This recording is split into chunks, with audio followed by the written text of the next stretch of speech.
right, we'll start with some opening comments about 7 under, bogey free today for round 1. Yeah, I mean, obviously, anytime you play bogey-free on the PGA Tour, that's a great accomplishment. If you can do it at Torrey Pines on either course, that's fantastic as well. So really nice to get off to a good start, obviously, and we've got some weather coming, so nice to have a few in the bank before we go and kind of get our face punched in tomorrow. And you previously were telling Kira about what was it like kind of building off being with Sam's group, that you guys were just kind of building off each other? Yeah, Sam and I are good buddies. It was actually the first time that we've played together in like a full stroke play, like tournament round. So that was kind of cool. So we were kind of looking forward to that. And Sam started off with an eagle on one. I made a birdie, and we just kind of rolled from there. There just seemed like a lot of good stuff happening.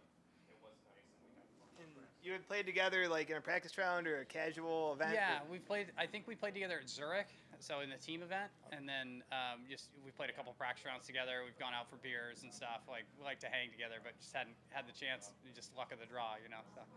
Is there anything about Torrey that your approach to it and game planning has changed from when you first started playing here, or is it pretty much the same? It's probably pretty similar, but I'm definitely trying in general. My game plan is to be a little more aggressive right now. I'm trying to, and that doesn't mean like do anything silly, but I'm trying to make sure that I'm not aiming too far away from pins.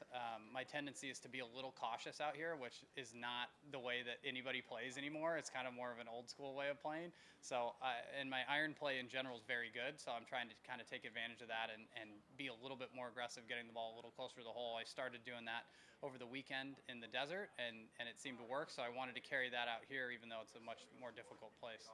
Is that adjustment like kind of cultivated over time, just how deep golf is getting, and like a 10th place finish 10 years ago might be 20th now, and along those type of lines? Yeah, I mean, definitely. I was talking about it last week. You know, we used to play across the street at Palmer and Nicholas Private, and the courses I thought were much easier than playing Stadium and Nicholas Tournament. And the cut was always like 8 or 9 under, and then the cut this year was 10 under, you know, playing the more difficult courses, and the guys were leading at 23 under after 3 rounds, and I had finished second in 2015 at 21 under on the other rotation. So, I mean, that just shows you that it's a lot more difficult, and so I finished 17 under last week. I felt like I did a lot of really good things, and it was 32nd place, I think. So, you know, it's definitely really tough out here these days.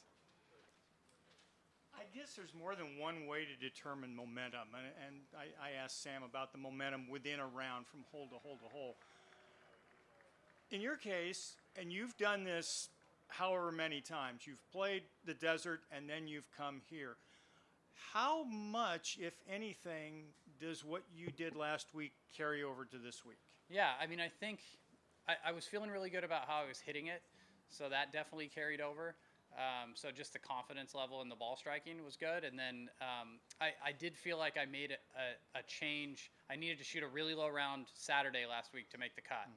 I was at 3 under. The cut was going to be 10. Kind of knew that going into the day, and I shot 8 on Saturday with a different mindset. And so I tried to carry that over on Sunday, and I shot 6 there, and I tried to carry it today and shot 7 today. So definitely the mindset change is really important there.